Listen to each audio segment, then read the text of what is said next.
Welcome everybody to the Determined Podcast. My name is Pasta Guy, and with me here today are, as always, Cupcake Paints and Elsa12TMT, my wonderful co-hosts. And here today are two very special guests. They are the creators of the comic Delta Experiment. They go by Goddard Boy and Star, except they don't really, but that's what we're going to call them. Would you two like to introduce yourselves for people who might not know who you are and what you do? Yeah, of course. Well, first I want to say that we're super excited to be here.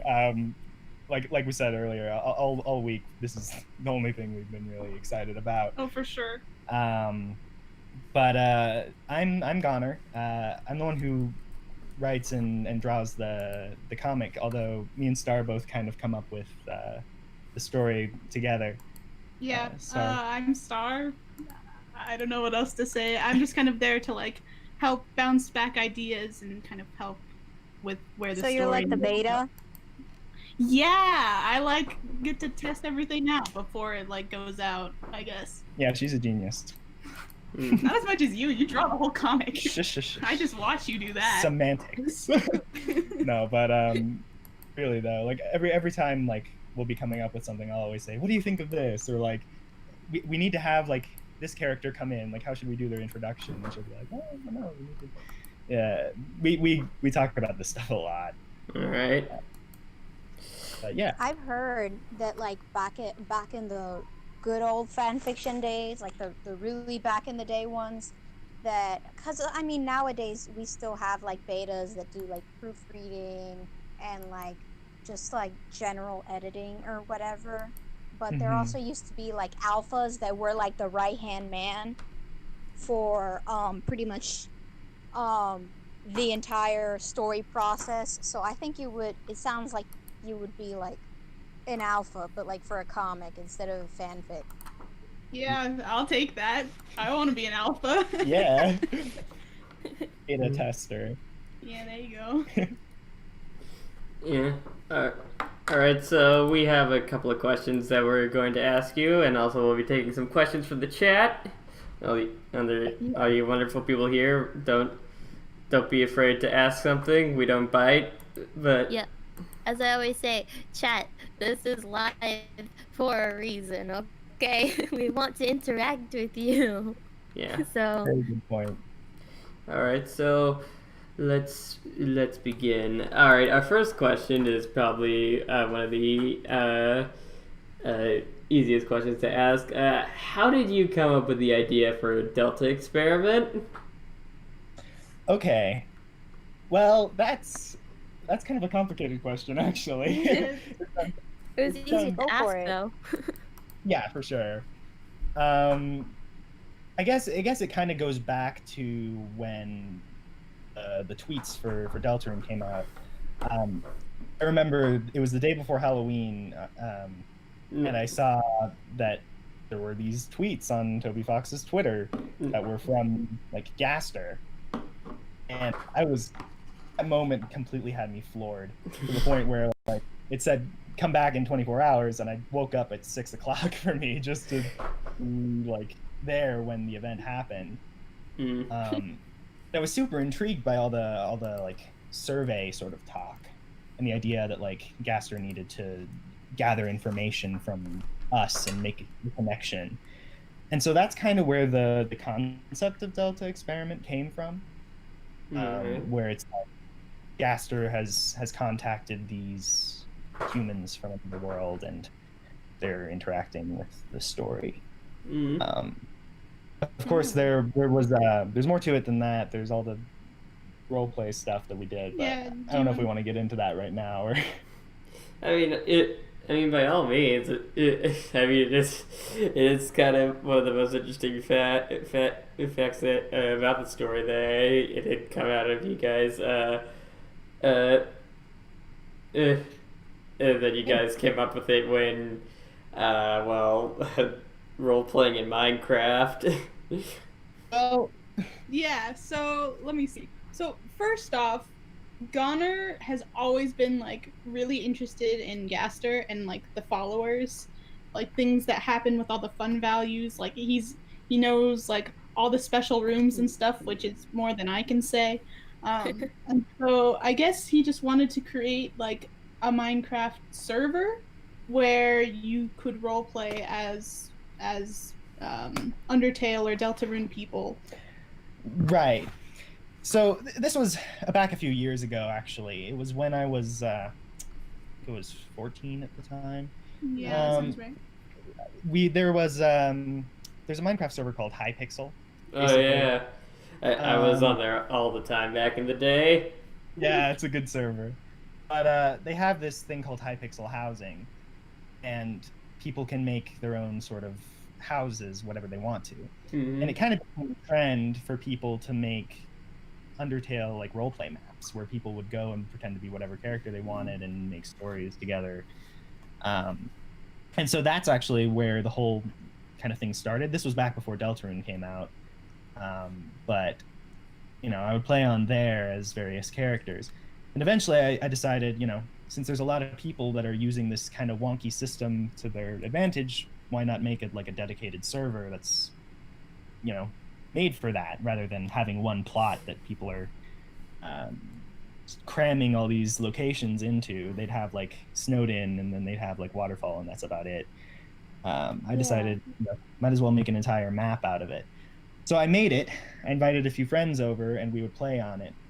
Eventually, Deltarune came out, and so we moved from that Undertale map, and we started making a Deltarune one. And, we made it. We did a ton of stuff on it. We played on it for a long time, like over a year. Yeah, maybe even longer than that. So we have a lot of stuff, a lot of experiences. Yeah. And a lot of them are going to happen in Delta Experiment too, but a lot of them are kind of not. And that's where Delta Experiment kind of came in to begin with. It was going to be, in comic form, the things that we had done. Yeah, the things that we had role-played.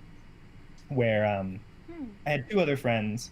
One was Asriel, one was Frisk, and then I was Chara / Gaster / the whole rest of the town. Yeah, pretty much everyone else.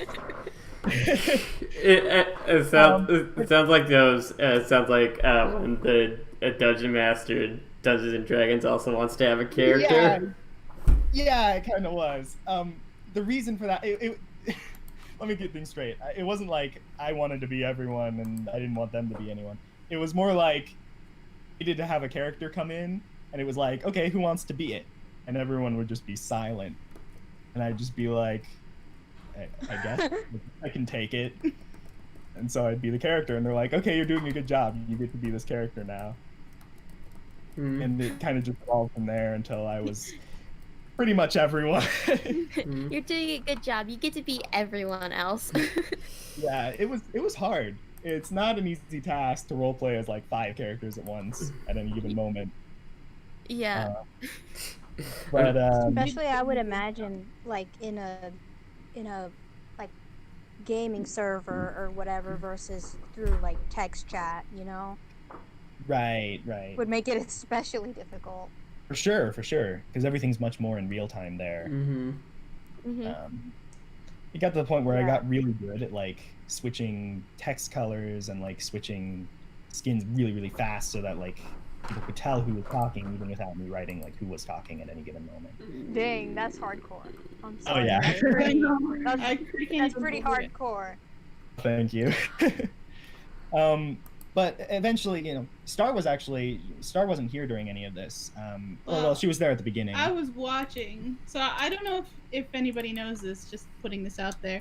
I'm actually Goner's sister, so I kind of watched from the sidelines, like everything that was going on, and sometimes I'd like help him come up with ideas if he wanted to like explore like an arc for a different character that he was doing.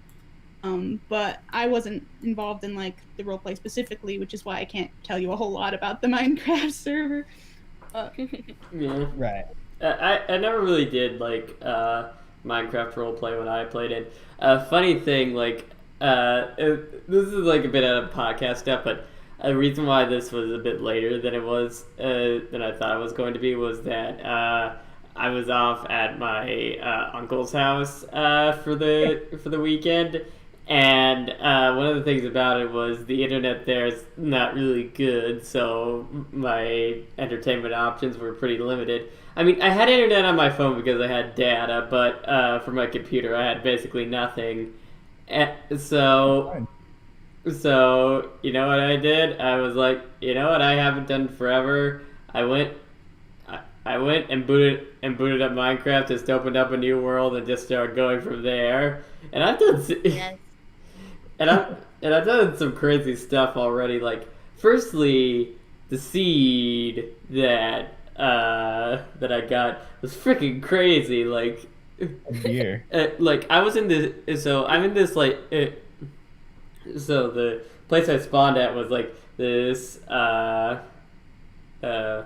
This place that I spawned at was this place where it was like this nice green field and stuff, but literally all the places that surrounded it were like really tall mountains and stuff.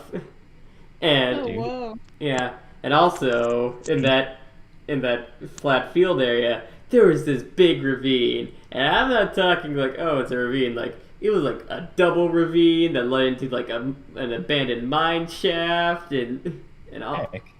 Yeah, just all that stuff. Hey, And I'm I just still, what is it? I still think that, I mean, I'm not someone who's super.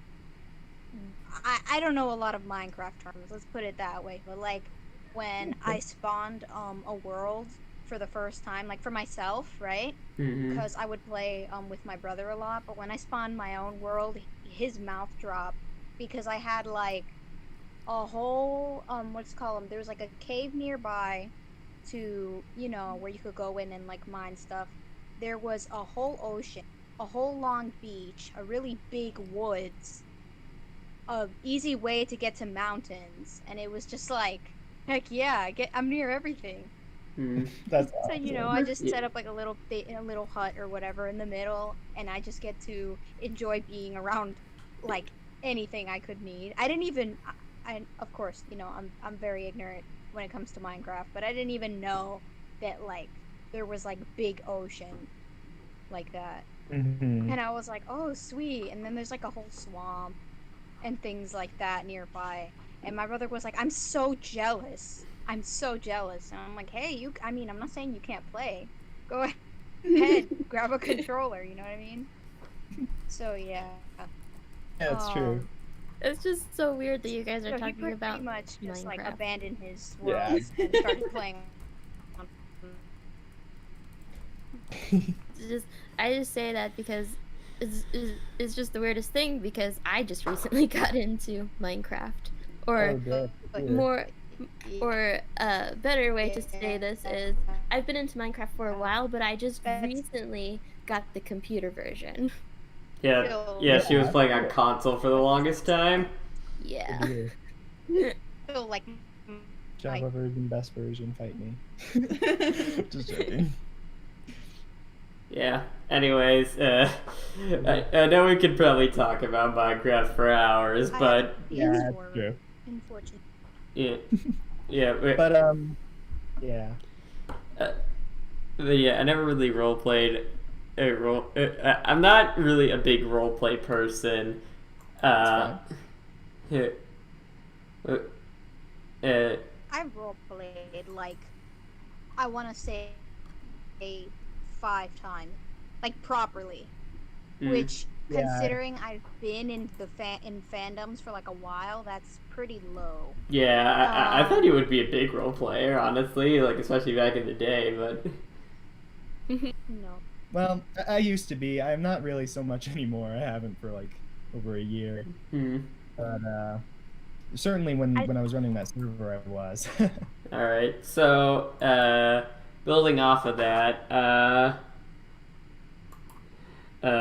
what made you want to convert that roleplay stuff into a comic? Like, Well, a few things. I guess just the main one is just that we had a lot of stuff that at least we thought was really good, and a lot of good character interactions and interpretations of characters, and a lot of events that came into play. At the time, it was more of just like I wanted a chronicle of everything that had happened so that I wouldn't forget Yeah. that situation. But now it's kind of evolved into something different.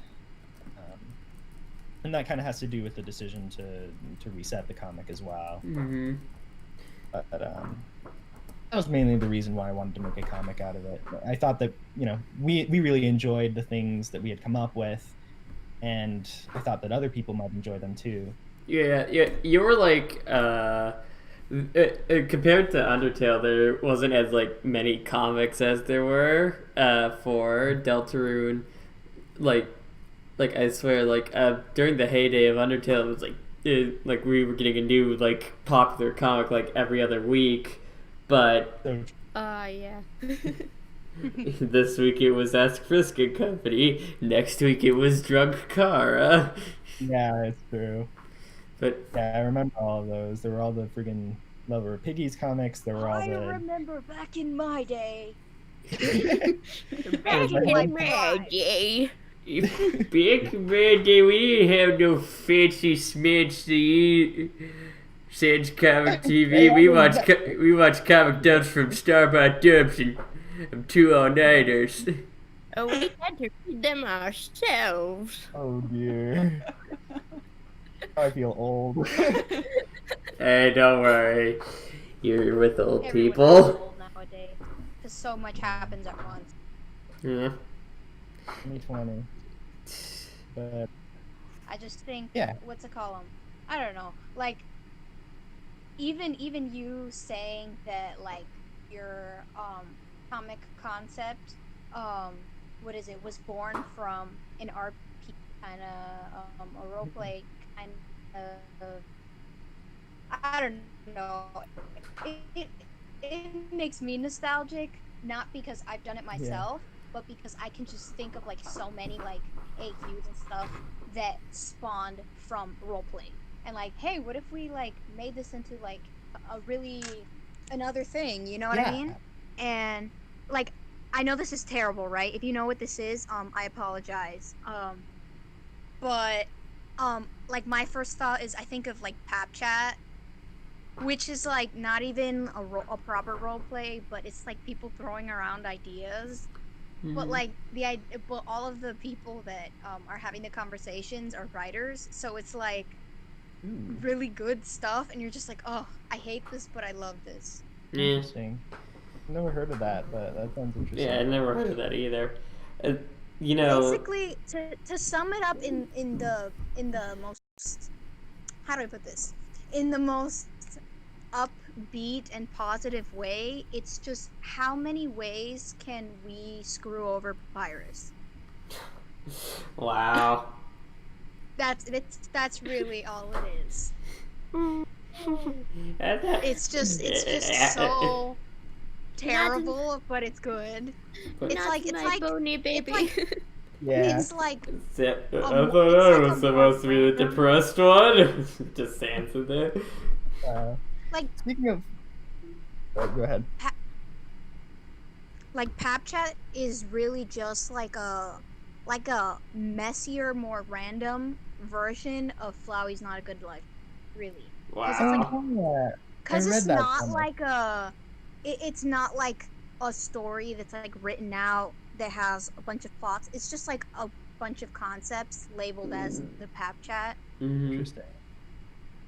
I remember like years ago, somebody actually drew what is it? It was like the anniversary of the PapChat or something like that, and somebody drew art to celebrate and it was like Papyrus like in a suit standing in like this lovely green field and all this stuff, being all happy, and someone said, yes, to celebrate the anniversary of PapChat, I decided to draw an alternate universe without the PapChat, where Papyrus is a happy and productive member of society.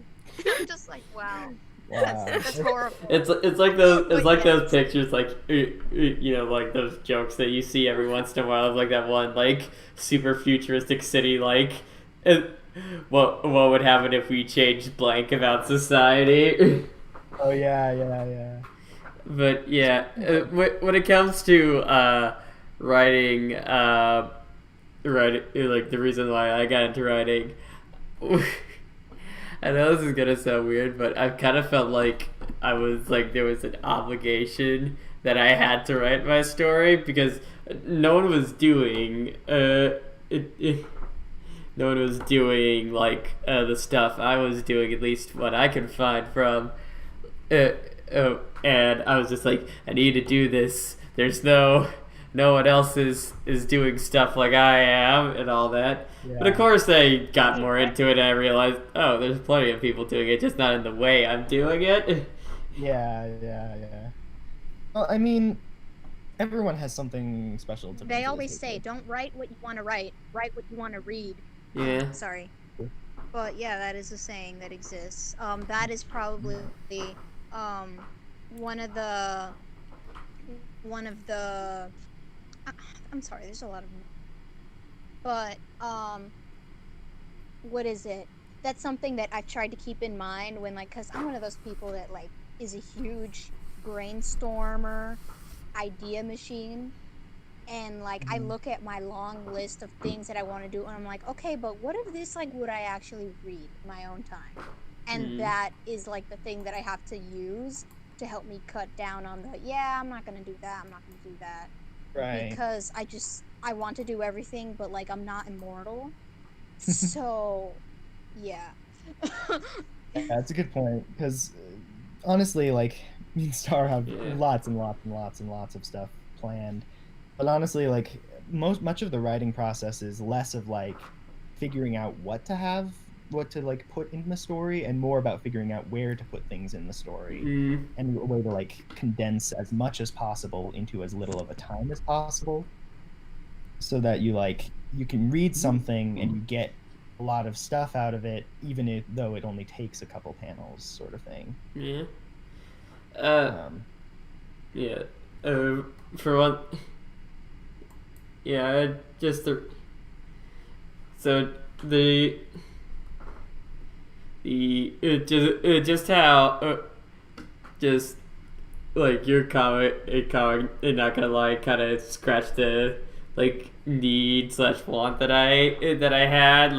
For one, any long running Deltarune comic was kind of what I wanted, because besides Paper Trail and this one ass blog that I followed, which sadly I stopped updating, you guys were the only big Deltarune type comic series that updated fairly regularly, and I was just so yeah.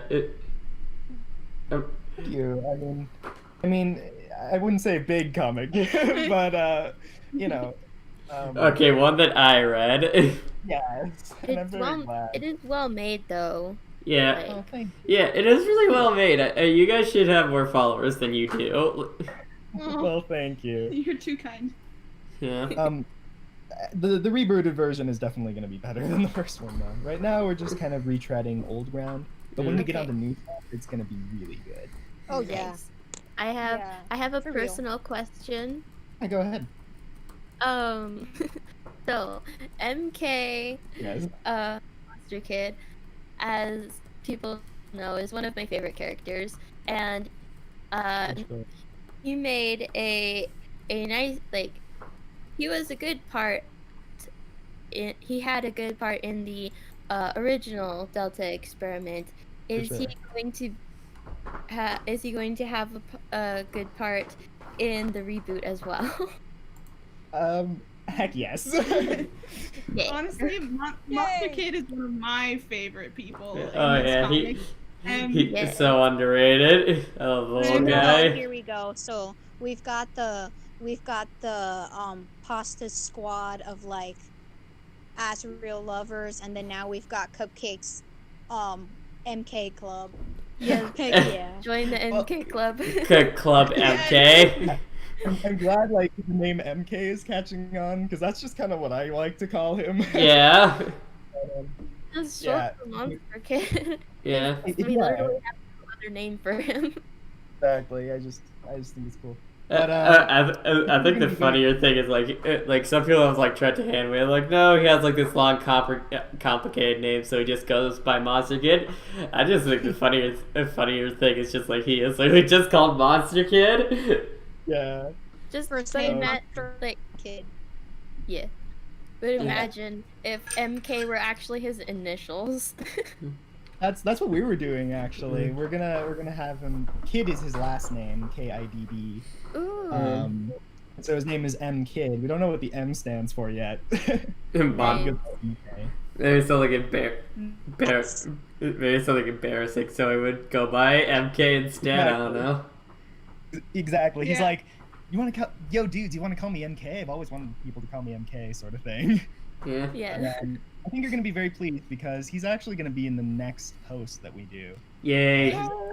His introduction is like right now, and honestly, he's gonna have just as important a role, if not more important of a role. I feel like in the long run of this reboot, he's an important one. One thing that we really want to like focus on in this comic is not just like Azrael and Frisk and Chara when we get there, but kind of the whole class that gets introduced in Deltarune. We want to make each member of the class really important and develops.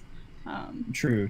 And Monster Kid is definitely like somebody who's going to have a lot of development later down the line. Right. Yeah. He's just kind of a dependable friend. Yeah, I can kind of understand that because like I'm writing a Deltarune fanfic right now, and basically Your microphone. What about it? It keeps fading in and out and being all crackly. Oh, hang on. Let me just... Snap, crackle, pop. Wow. Good for cereal, not for microphones. All right. How about now? Yeah, I think that's a bit better. All right. Anyways, the thing that like, okay, so I kind of have a similar relationship like Goddard and Star than you have, but with me and my brother, like he doesn't work on any of the story, but he does give me like help on the story. And it's like I basically described the general outline to him about my whole Deltarune story, like from front to back, all that stuff. Like he knows all the spoilers, and well, at least the spoilers that I came up with. And he was just like, so that's great and all, but it really just seems like the Fun Gang show, and there's literally no other people there that like do stuff. I was just like, oh yeah, you're right, there isn't. So one of the things I came up with where there's basically gonna be a B team of Lightyear warriors and stuff. Cool. Yeah, it's gonna be made up of MK, Birdly, and Papyrus, and basically. Oh, nice. And basically, I came up with the idea, and and basically how it all gets together is one of the plot points. This is a bit of a spoiler, but not really. Is that like the longer Chris, Susie, Ralsei, and all those other people interact with the Dark World, the more like the realities start to sort of meld together, as in monsters start to be able to use magic, and also like Chris and like Susie can like start pulling out their weapons like out of thin air and stuff. Cool. But also like the light world, like some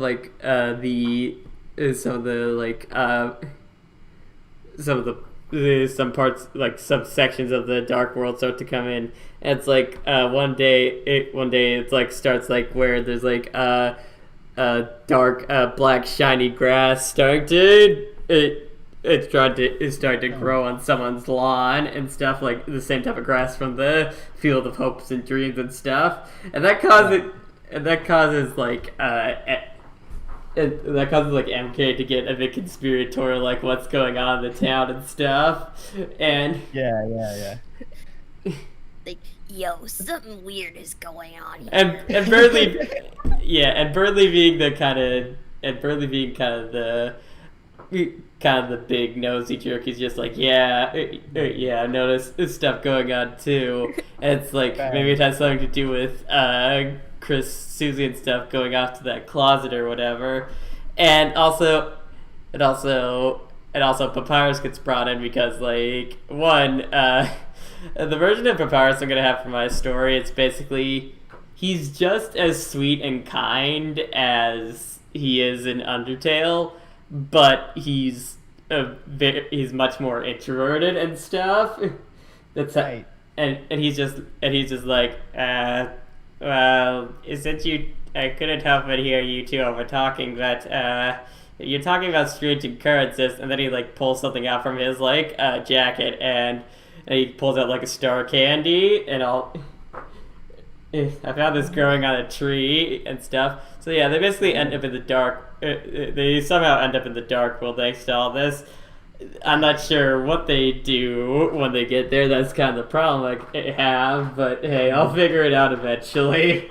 We Yeah. all hit One that day. part eventually. The part where Right. like, oh wait, oh I don't know what to do now. Uh-oh. Yeah. I'm actually really excited. We do have a Dark World arc planned at some point for the comic, but that is actually very far in the future. Yeah. Unfortunately. We have a lot of stuff planned.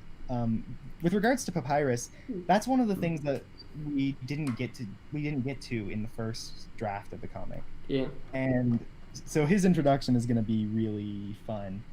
We have like the first sort of 5 or 6 chapters that are mostly like finished in planning. Sans and Papyrus will be around in the second chapter. Basically, they're gonna be more important than they were in the first. Yeah. We actually have plans for them now. Also, with regards for MK, this is just off topic, but I think my favorite joke that was in the first draft of Experiment was, Chara comes out of the ground and MK goes running to Toriel's house. And you just hear them knocking on her door. And she goes Yeah. out and the kid has a black eye and he's just like, there's this monster in the graveyard that's coming to get us. She's like, oh my dear, did this monster hit you in the face? And he's like, no, dude, I just knocked on your door with my face like 50 times. One know- thing we love to Yeah, do with monsters. with someone with such big ears, I thought he'd be able to hear me better. Yeah, it's true. Exactly. One thing we like to do a lot with Monster Kid is just accentuate things that he can't do because he doesn't have arms. Yeah. And it may seem like we're like beating a dead horse like to the ground with like the same joke over and over and over, but it will lead to something. Yeah. And it is really important, but yeah. Yeah. I think it's funny every single time. Arms It's like, is well, funny. That how is moment Monster when- Kid going to open doors, or how is Monster Kid gonna, play baseball, or how is Monster Yeah. Kid supposed to do these things that are normal? Right. Go full My Little Pony, and they just holding like a bunch of stuff in his mouth. It's true. It's true. Like, it's just interesting when you have someone who doesn't have something as basic as hands to be able to do things with. You have to think about how they would experience the world differently than everyone else around them. One of my I don't favorite know, man. jokes. I've seen some crazy stuff be done without arms and hands. Like For sure, but I mean, he's I just a saw kid. this. I saw this video. I forgot the girl's name, but there was this girl that was actually born without both her arms, Yeah. and she was like honestly, she was like so confident and like kicking butt. She was there like making a sandwich, what's it called, brushing her teeth and, Right. and doing and driving and doing all these things, and I'm just like, I mean, heck yeah, you gotta adapt. Yeah. I mean, that's the power of a good support system. You know what I mean? True. Yeah. It's true. Yeah, like by the time Monster Kid's like a teenager, like he will have gotten a lot of things more figured out. It's when he's a kid that he mainly just trips on his face a lot. Yeah. Oh, yeah, I would think so. I Speak- think something good The- though to like figuring it out there, Mhm. since there is a lot of like real world examples, it actually shouldn't be as difficult as it could be to find like parallel techniques or whatever. Like, you know what I mean? Like, if you're trying to find out if like Monster Kid hasn't figured out how to do XYZ thing yet, of course, you know, he'll probably screw it up the first time. But then Right. how does Monster Kid figure it out later? You know what I mean? Mm-hmm. Like, my point is there's real life examples. So, all things considered, it's not as difficult to find workarounds for the future as like, I don't know, the Right. amalgamates where it's like they melt Yeah. all over everything. So it's like, how do you do that? Right. Like, do they melt the thing? Are they just like, do they leave blobs on the things that they grab? That's a good point. How do they eat? You know, Yeah. whereas like MK is like more, there's more real life parallels to look at. Yeah. Right. Yeah. And something to consider is that I- like Jockington and Snowy don't really have hands either. Like Snowy's got wings and Jockington's just a snake, and yet Jockington's like the best one at sports out of all of them. Jackington. Heck yeah. But I remember like that you're talking about MK knocking on the door with his face. Yeah. That was there was a joke with that with Snowy in that's right. Snowdrake in Deltarune. If you Yeah, I went forgot about that. if you went and talked to them, or you knocked on the door and you could just hear like Mr. Snowdrake in there, and he's like Snowy, don't knock so hard, you're gonna really hurt your face, we don't have arms, you know. Yeah, that's true. Speaking of it, one of my favorite visual gags you guys did was like Asriel being like, so how did you get it? So how did you open the door? I have my voice and just bites it. Just the expression on his face was just. That was like the first thing I showed Cupcake when I wanted to get you guys on the show. I was just like, Yeah, he just sent it to me with no context. He's just like, look at this. And I'm like, yes. Oh, I'm glad. I'm so glad. Oh yeah, that was. I was very proud when I drew that face initially. Also like speaking about MK and their like relationship with Frisk and Asriel, like their relationship with Frisk and Asriel is like actually like kind of parallel to what happens in my fanfic and stories. Like the difference being is like instead of them being like 8 or 9 in this, they're like all of them are 18 and stuff, and it's like that scene where they're like hiding out in the bushes and stuff. I haven't seen this like eerily similar to that. Really? Yeah, like, well, instead of looking for ghosts, they're looking for blob monsters from another dimension. Don't ask. Yeah. And they're basically waiting in the bushes to see if they're gonna show up, and MK is just like wondering, like he's taking a college course over the summer. All of them are in high school and stuff, and he's just wondering like would does helping your professor, who's Gaster by the way, does helping your professor defeat blob monsters from another dimension, does that count as extra credit? And Asriel just replies, I don't think they have that in the curriculum. It's an extracurricular activity. It doesn't count for credit. Hey, Right. volunteer hours.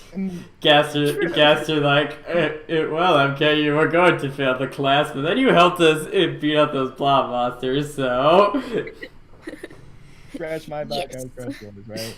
Yeah. Only That's con I weird. can think of is that you're limited to 8 hours per day. So like if you spent like a full like 24 hours stuck in like another dimension or whatever, you would only get like a third of the worth. for the time. So, I don't know, man. I was looking at school stuff earlier, so I remembered that. I'm like, oh yeah, volunteer hours, and then I'm like, oh yeah, you only get 8 a day. Yeah. Wow. Right. I mean, that's something that I'm really looking forward to with the comic is that, you know, this it starts out with them as kids, but they're not kids by the time the story ends. Oh. It's gonna end when they're teenagers. They and grow go up to so college. fast. Exactly. That there's just gonna be there's just gonna be people just being like, they grew up so fast. Oh, look at our precious. Look at our precious. Exactly. It was only a day. It seems like yesterday they were going to school for the first time. Exactly. But all the stuff that happens when they're kids is meant to foreshadow things that happen later. Everything is either a callback to something in Undertale, or it's to set up something that we have in mind later. Yeah. With Monster Kids specifically, something we really wanted to explore was like, he's super cheery, super happy all the time, even though he's constantly falling on his face. But it makes the people around him laugh, and that's what's interesting about how he's like friends with Snowy. But like, does he ever feel insecure about not being able to do things the same way other people do? And if so, would you be able to see it in his demeanor? We have like themes that each character has to go through. It's gonna be really cool. But yeah.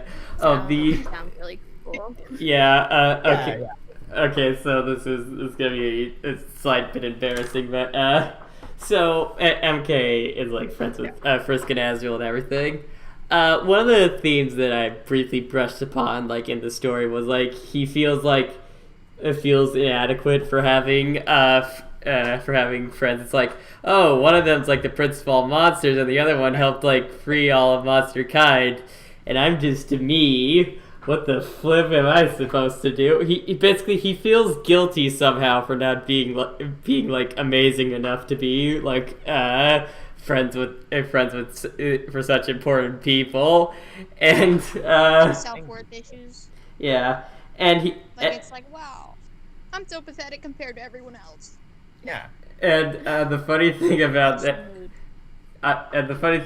is like, okay, so I think I know where you're going with this, boss. yeah, I share this with you in private chat. I don't know if you two have ever seen the musical Hamilton, but yeah, there's this song called "The Room Where It Happens" and stuff, and I kind of did a parody version of that, but it's like MK in the spot of Aaron Burr and Azrael's in the spot of Alexander Hamilton, and I'm just. And basically, it's supposed to show like how MK's just starting to feel like more and more he wants to, be in the room where it happens. Basically, please let me be special like my friends. Right. Yeah, but here's the thing about MK in my story. MK is like super smart, like valedictorian smart when it comes to like studying and stuff.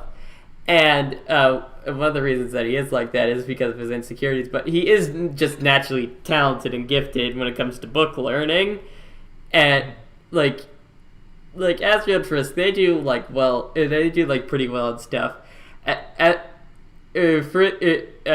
is like he's getting scholarships. He's getting all this stuff just from how much hard work he does, like studying and all that. So yeah, it's an interesting type of contrast. Also, since we're on the MK discussion train, the MK in my Undertale AU is gay and not gonna lie, he jokingly flirts with Azrael every once in a while. Again, they are like 18, so Okay. So yeah. This is the part where we say if you want to hear an audio rendition of that of that one scene. You're gonna have to go find Oh. it in the archive, What the what, podcast archive. what made you think Oh, there? no.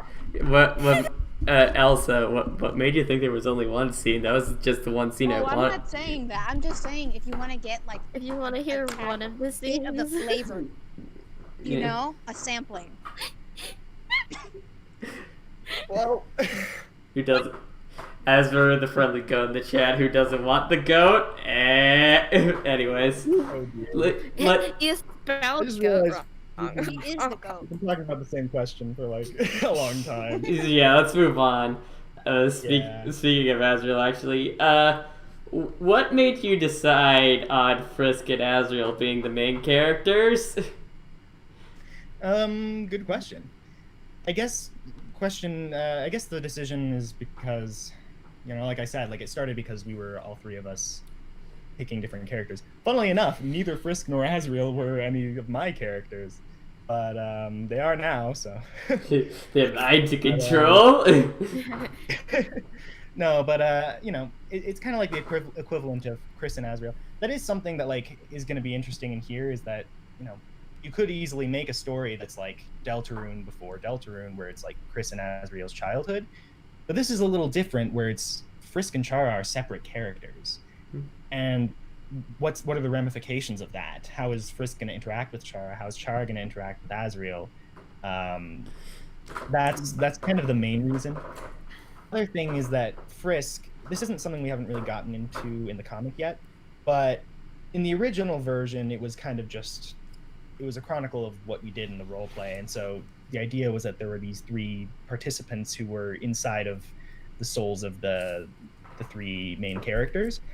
In this version, that's no longer the case. Yeah, I So saw what we're that. planning on doing is having Frisk kind of be like a vessel for the readers, where Gaster, as part of his survey, will have pose questions to the readers, and their decisions and their answers will influence how Frisk feels and acts throughout the story. Mm-hmm.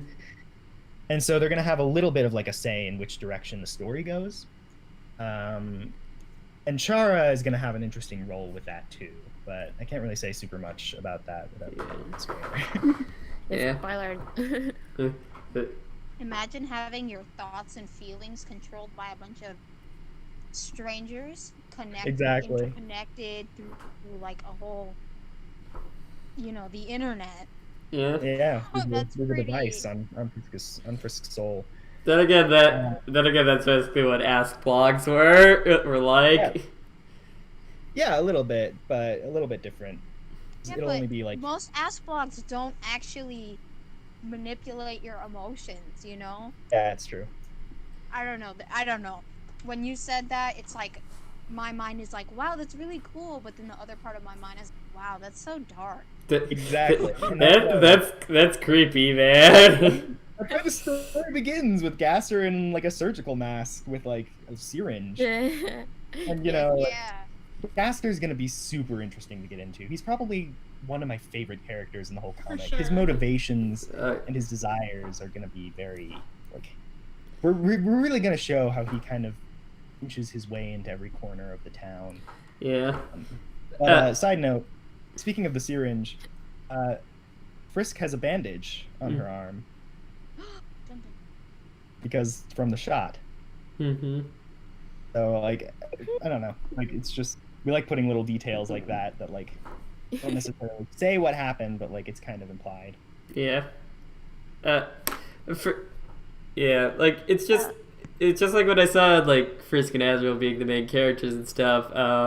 One the part that ships them together was really happy because and two it's just it's just interesting to see because you don't usually see Frisk and Azrael being like the main characters of a story. Like sure maybe Yeah. Frisk and sometimes very rarely Azrael, but not the two of them together like that. Right, it's true. Mhm. It's kind of interesting because Delta Experiment. I guess this is kind of a spoiler, but not really. The whole point of it is that Frisk is the audience, the readers, and Frisk is kind of a vessel for them. Asriel, throughout all of Deltarune, he's very much like the golden student. He's got trophies everywhere. He's the star of the show. Everyone is constantly talking about him. He goes off to college. He's gifted. And Chris is not anything. And so Asriel kind of represents everything that Frisk would want to be, everything that the readers would kind of, the gold standard that they would be trying to reach, while Chara is going to represent more of a bad influence. And we'll get into that. As for the friendly ghost and the go to the chat was like, did Frisk get a lollipop for that shot? And Dusk Rose was just like, I hope so. That would be funny. Maybe like an off panel. Yeah, just like, all right, I did my horrific scientific experiments on you. You at least deserve this. Gives lollipop. And it's sugar free because he's just that much of a jerk. No. Frisk like, well, he horribly mutilated my body and soul, but at least I get this. It's sugar free. No. It's so true. But yeah, like it's gonna be interesting to see like whether the audience sides more with Asriel. Yeah. I mean, it's gonna be pretty hard to resist such a cute boy. Yeah, I don't expect anything, but you might be surprised by Asriel. Right now he seems very kind of almost Mary Sue-ish in the sense that he's like, you know, he's a little boy that's very happy and very, sparkly. But as he grows up, you know, like people change, they mature, and things aren't black and white. So, like, yeah. I mean,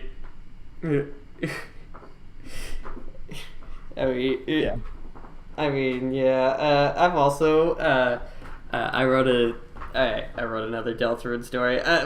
People here have probably already heard of this, so I'm sorry that I'm gonna take my second shot. People are not ready. You know how we joke about how long can Pasta go without mentioning his Deltarune fic? Oh dear.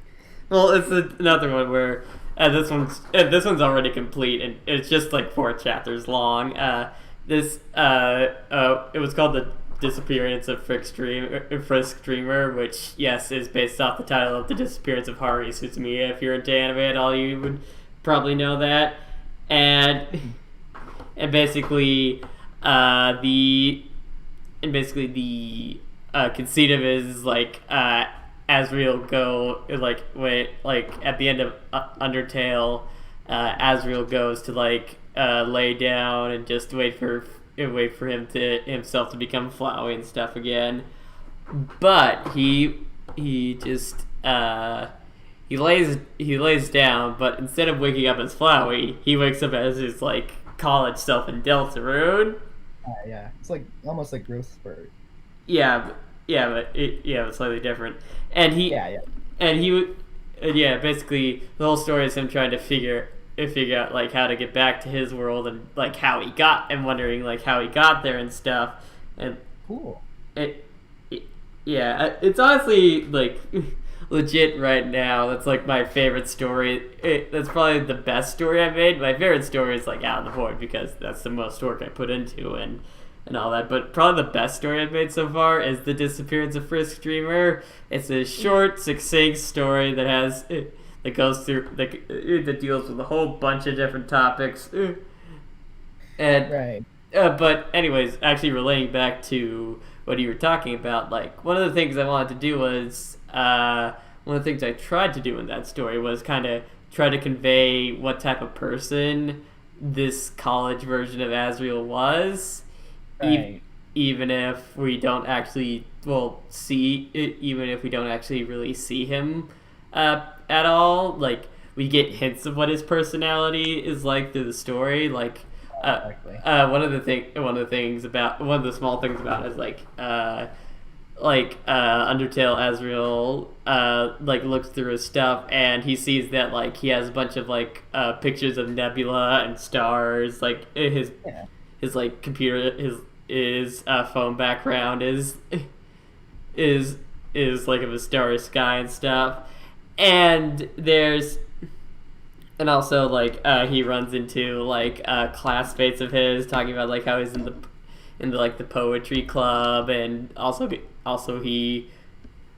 runs into Noelle at one point that basically talks about like how hard Deltarune Azrael has to work to like have the life that he has with all the prestige and all that, and how much he thinks that he might actually not like it as much as some people might think he does. So, yeah, if you want more of that, go read the story. Yeah, we can check it out.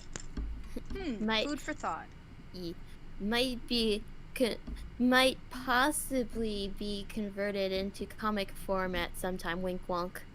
Cool. Very exciting. Yeah, my little Cupcake really liked the story, so she's thinking about doing that. Wink wink This wonk. is the first time hearing it, but I lend my complete support. Approve this message. Bitches. I'm Elsa 12 TMT, and I approve this message. I approve this message.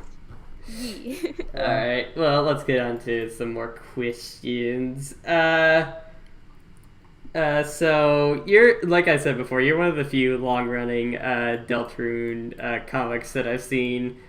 What's it like drawing stuff for the Deltarune comic community? Like, what experiences have you had while doing stuff for it?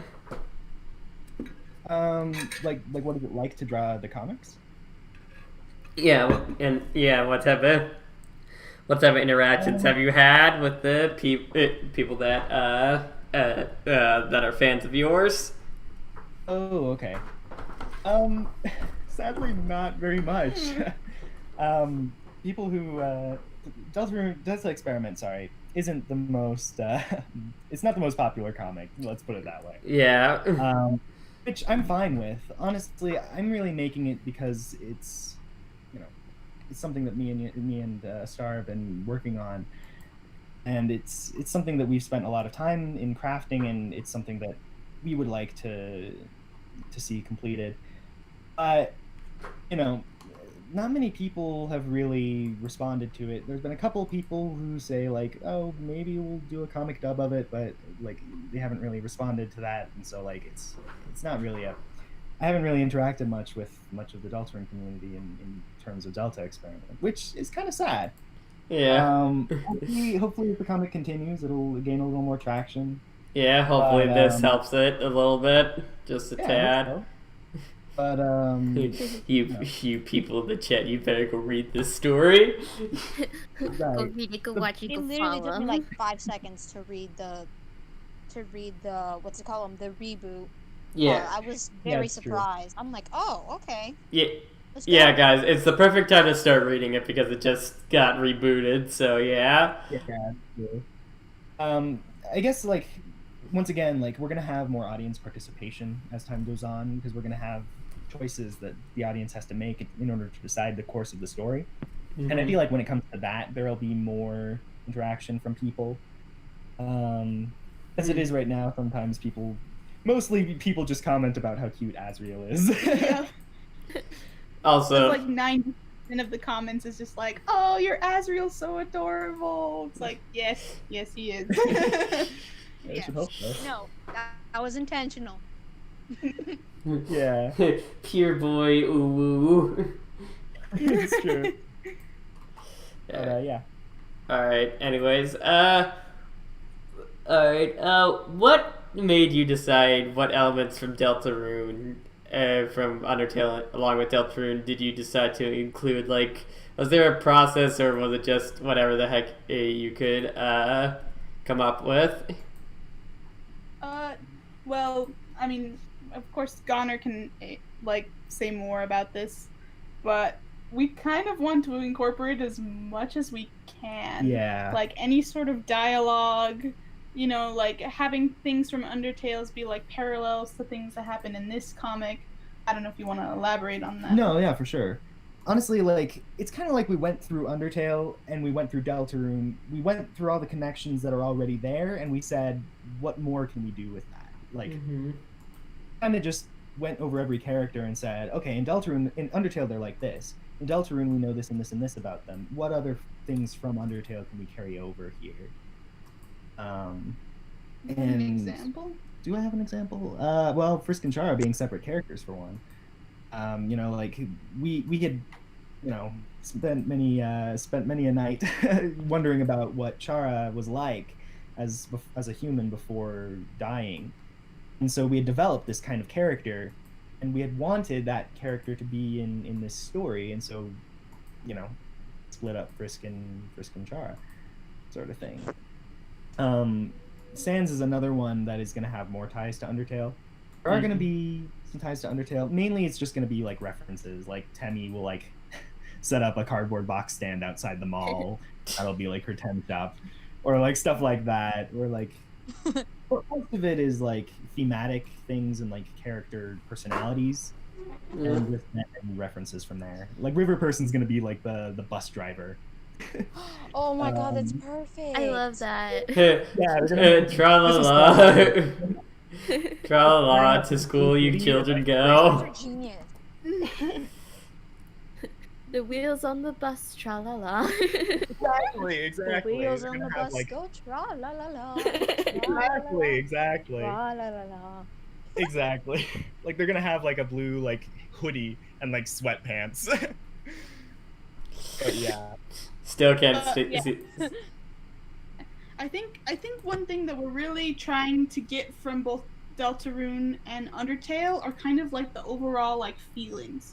Right. Because in Undertale, when you're playing through everything, all of the monsters are trapped underground, and yet they're still really caring towards each other.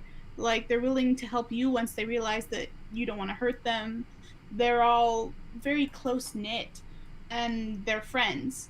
In Deltarune, everything seems so happy on the surface of it. You know, they're all on the surface, literally. Yeah, exactly. They, you know, their lives are normal and happy, and yet people don't know each other, and people, you know, like Bratty and Catty, like hate each other instead of being best friends.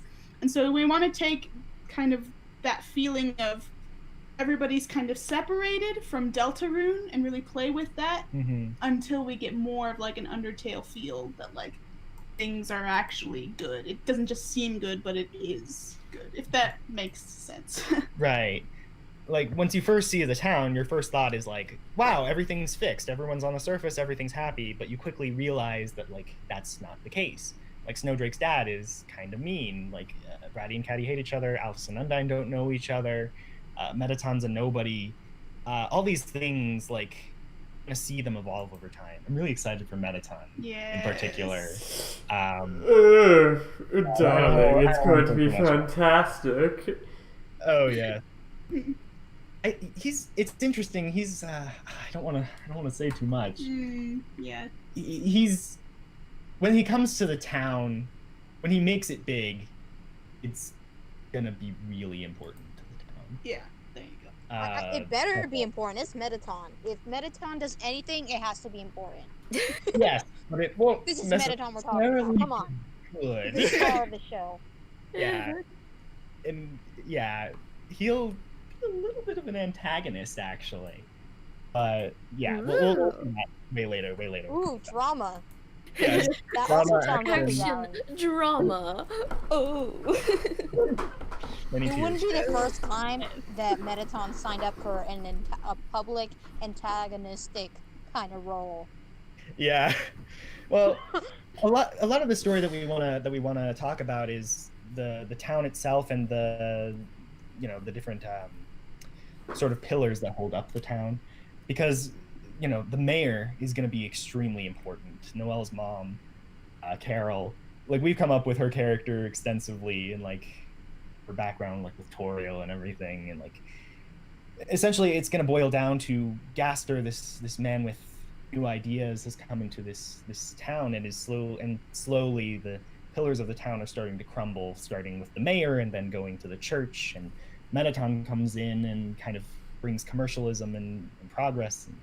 It's going to be interesting once we get there. It's going to take a while, but the first kind of main thing that's gonna be important in the comic is Chara coming into town, because what is the idea? Like everything's kind of normal until a human shows up, and how does a human, or another human rather, a bad-natured human, entering the town throw everything out of balance?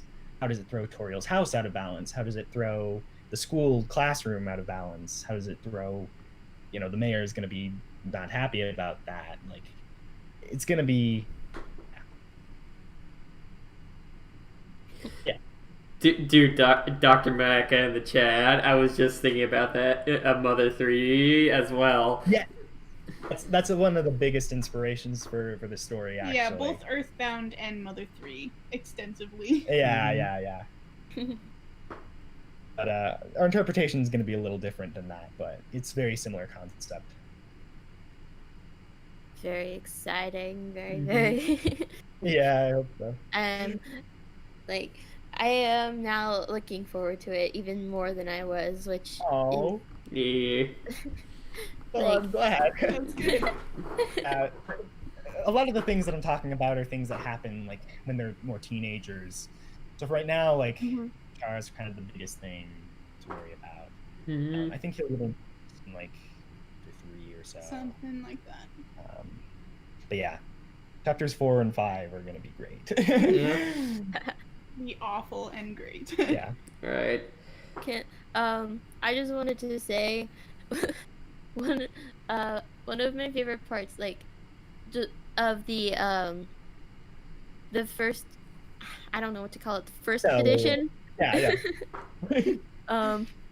Before the reboot, was the meeting Sans at the part where Frisk is "Are you a hobo?" Like, I just laughed out loud. I was just like, he looks like a hobo. So yeah. So that's Question gonna stay is in this the one. "Are you a hobo?" line an intentional reference to Wreck-It Ralph? Yes. yes. Thank- Good. You have my approval then. Okay. Carry on. Yeah, that's still gonna be a thing. The first time they're gonna see Sans, he's gonna be asleep on a park bench with like a newspaper as a blanket. But yeah. I mean, it's him. I'm glad you like that. That honestly, Sans' interaction and his introduction was one of the things I wasn't super happy with in the original. Simply because it's kind of creepy that these kids meet a random skeleton guy in a graveyard and he's just walking up to them and talking, and it's like, where's your mother? He came from the graveyard. Yeah, exactly. In this one though, it's gonna be much more like normal. You're gonna get to see how Sans and Papyrus interact with Gaster. And that's what's going to be interesting, because the relationship between them might not be exactly what you think it might be at first glance. Yeah. That's I'm really glad you like that. Honestly, off topic, but I'm really, really happy that you guys even wanted to interview us for this podcast. Because like I was saying before, like, we don't get much interaction with community people. We don't get much like people talking about these things or messaging us. And so like being able to just talk about things on this podcast is really, really nice. Yeah, it's like quite an amazing experience. Like, super flattering. I remember when Goner came up to me and he said, this guy is called Pasta Guy and he wants to interview us. And it's like, really? Well, he's like, yeah, he's been like following us since like the beginning of time. It's like, whoa, that's really special. It's really awesome. Well, yeah, it warms my heart. Well, we're glad that you wanted to come on, because kidding me? This is awesome. It's always like, I know, because I interact with Pasta a lot outside of stream. I know it's always nerve-wracking asking people to come on. Yeah. Right. Totally understandable. Just because, like, I think probably mainly fear of rejection. Oh. Like, dude, don't worry. Like, that message made my day. Mine too. Yeah, well, there you have people like Starbuck Dubs, and it was their true that they get back to me when I sent emails to them. Then again, I was aiming pretty damn high for those people. Aiming for absolute true with Starbuck Dubs is like asking Tom Hanks to come on. Is the equivalent. Right. Yeah. But also, I forgot what I was gonna say. Oh, that happens to me all the time. Uh, Do you guys have Okay. any other like questions Uh, about the characters or anything? oh yeah. oh yeah, we have more questions.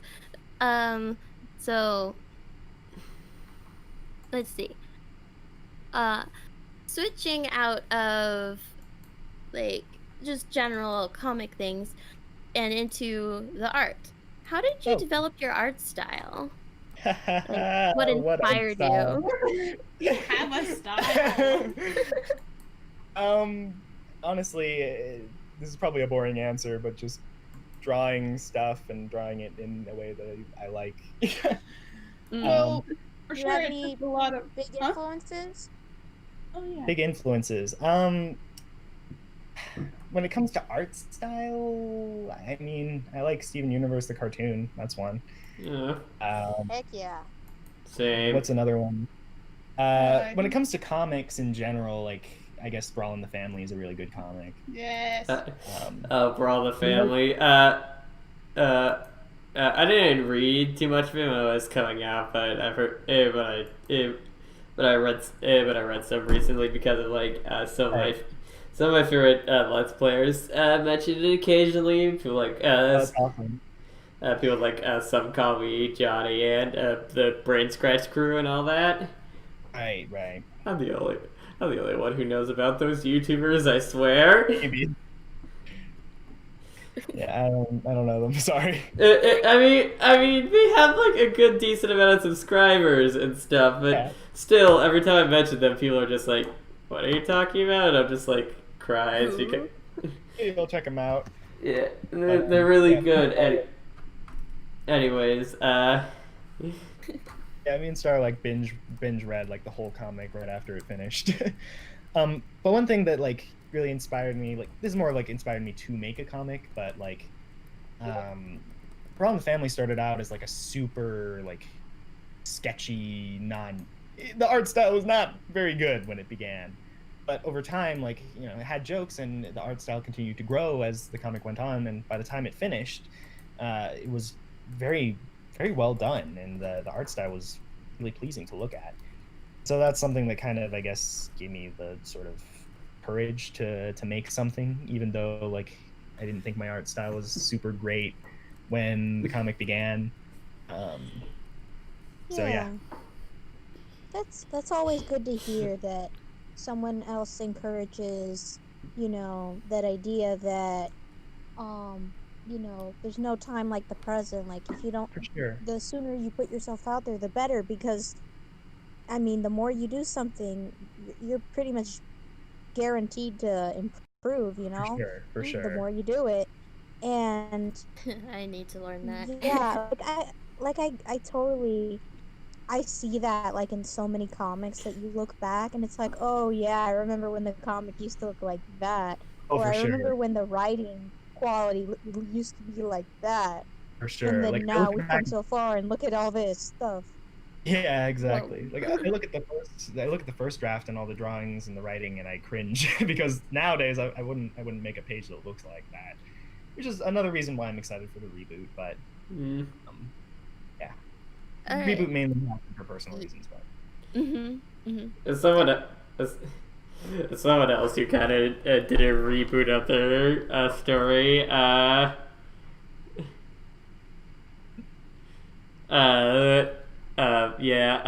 basically, I did have a first draft of my story, but Oh yeah. it was pretty damn bad, not gonna lie. But anyways, it read more like a Wikipedia article of the story than the actual story. It was one of those Yeah. things. I mean, We've all done that at some point. Let's be real. yeah. At least once. Yeah. For me, like the decision to reboot was because, like, you know, originally I was role playing stuff with two other friends, and we kind of had a falling out. We're no longer in contact with each other, and at that point, you know, that's when the comic kind of went into hiatus, is because like I didn't know if I ever wanted to continue. I didn't know if I wanted to continue using these characters and these stories that we had come up with together. And so it was kind of hard. But after a while, I kind of realized I was the one that put in most of the effort to the whole story anyway.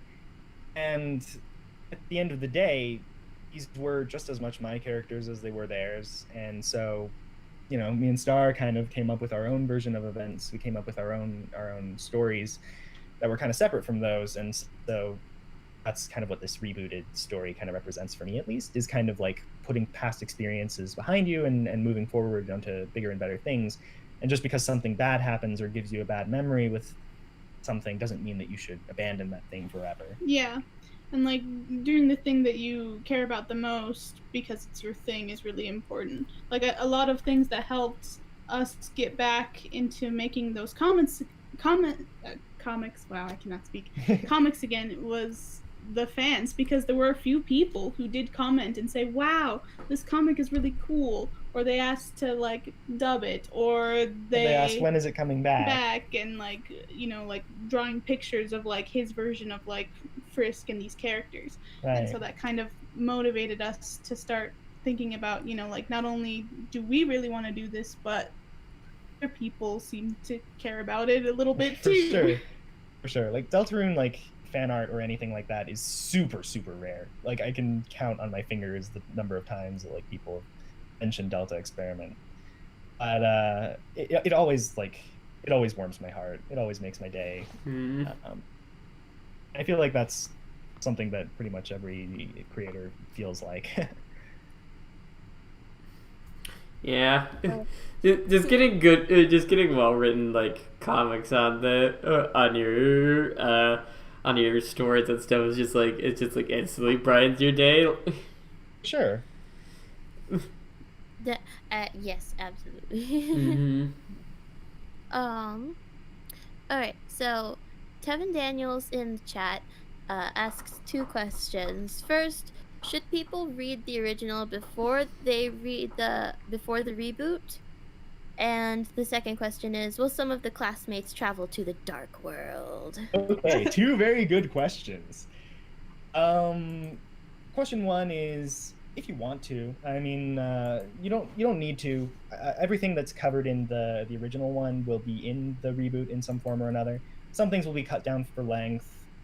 Or some things will happen slightly differently than they do. Like already, like kids getting to school happened with Toriel rather than the kids walking to school. But like everything that was in the original will come back in the reboot in a better way. Mm-hmm. So if you want to read the original, you can. It's not necessary though. Yeah, you won't miss anything. Regarding the Dark World. Kind of. Yes. That's what I would say. Question mark. Yes. Tentative yes on that. Every character will have a Dark World like persona, for sure. Yes. And we will have a Darkner arc. It happens when they're teenagers, though, so not for a while. But yeah, there is going to be a Dark World arc. It may not be exactly what you expect. Once again, it's kind of different from Deltarune.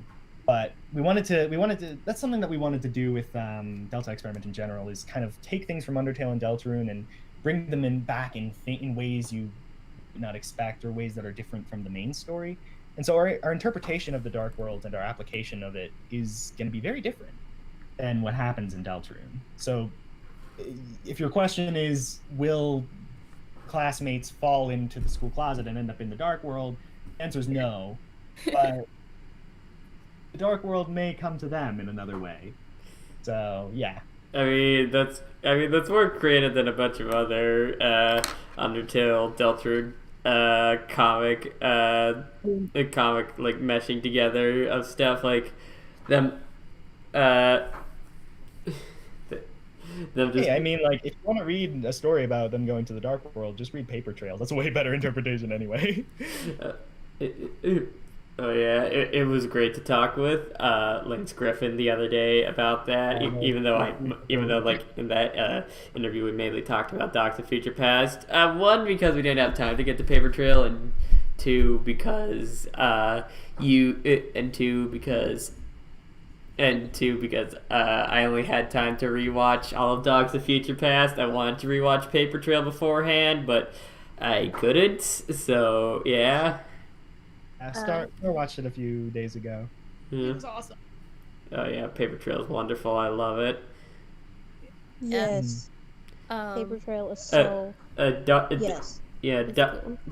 Dr. Mecha asked, will Susie be in the comic at all? Heck yes. Heck yes. But Yeah.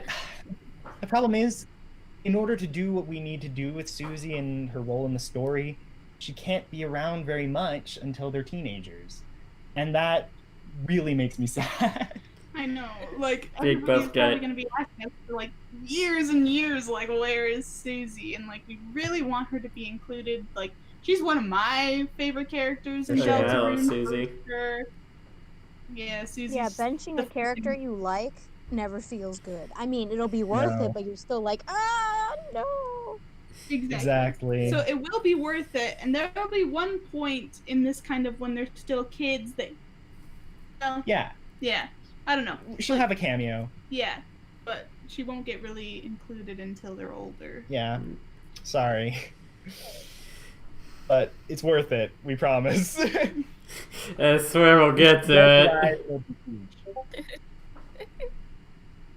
Yeah. She'll come eventually. It'll be worth the wait.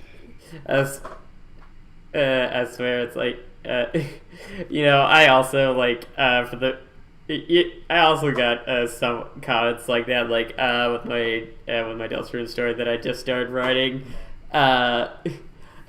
It took them 2 chapters to get back to the Dark World, because for some reasons, and I literally got a comment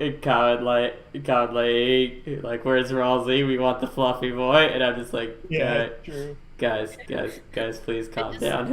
He'll be in chapter 3, I swear. Start chanting fluffy boy, fluffy boy.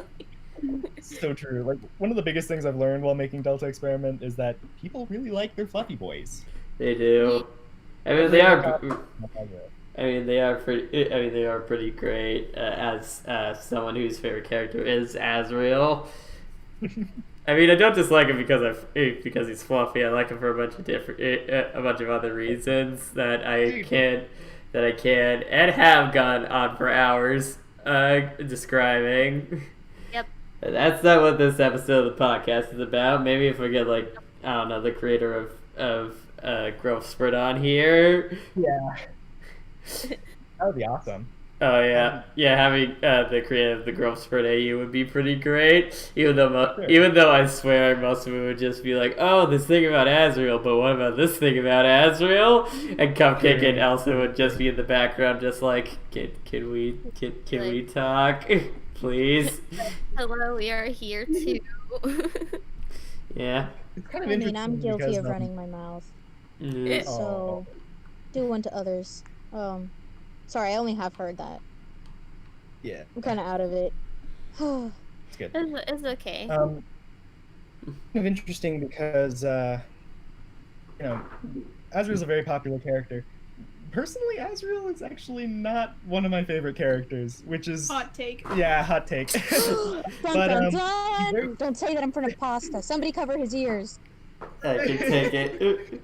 I'm an adult. I'm an adult, Elsa. I can take it. Now, if you excuse me for a second. Hear me out, guys. Yes, I we'll love hear you Azrael. out.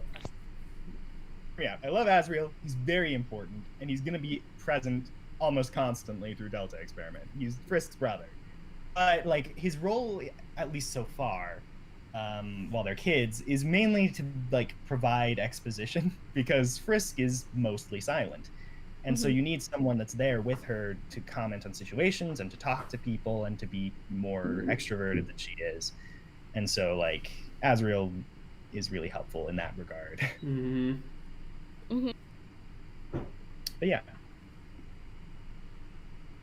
Cool. All right. So another.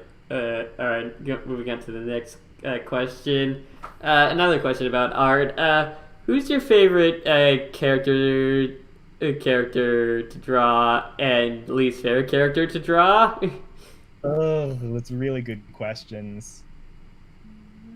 I don't know. I think favorite character to draw has to be either Monster Kid or Gaster. Yeah, I was gonna say. Gaster because, I mean, his face, his toothless face. But you know, he's just always interesting. You have to try to give him kind of an air of foreboding and kind of creepiness wherever he goes, but his face is still kind of blank and emotionless, and it's always just fun. Monster Kid because he's got the derpiest faces imaginable, and it's hilarious to draw him. Yeah, right. Big eyes, big mouth, no Like- arms. Honestly, I love the way you draw the characters, and I love like just kind of your like your art style and the style of the comic in general. It's just super appealing. Yeah, it's super cute. I can definitely see like little plush toy versions of all the characters. Oh, that's like the biggest compliment anyone has ever given me in my art style. I want to hug him I'm really and squeeze him. It's kind of funny Take because all like, the kudos. Yes. oh, thank you. It's kind of funny though because like personally, like I didn't really think the art style was super impressive. So like I made a survey that was talking about like, you know, would the readers prefer to have shorter posts that take shorter to make or longer posts that will have more time in between them? One of the questions was, what was your favorite aspect of Delta Experiment? And as expected, you know, most of the people said the story, but a surprising number of people said that they were reading it for the artwork, and that really surprised me. Which made me happy, of course. But It's really interesting too because he can actually draw all these different styles. Like he's going into art and stuff, and so he can draw very realistically and very good too. yeah, I but- took a figure drawing class. It's not crazy. That's Up, your major, figure drawing. dude. Up, Anyway, I'm sorry. I'm just making a dumb artist joke. Anyway.